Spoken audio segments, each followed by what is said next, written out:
play natin. Ah, ito naka-play na eh. Oh. Doon sa... Rafael Gabriel, anak, ito yung Niagara Falls.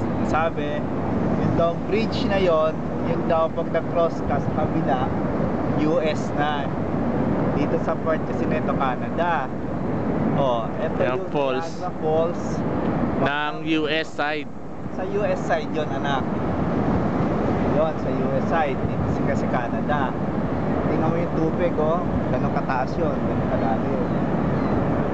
Tapos doon sa side na yon, yun naman, Canada side naman na falls yun.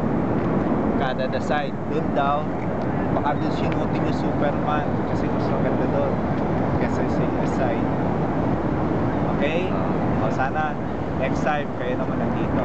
Okay, bye bye. Love you. Bye bye.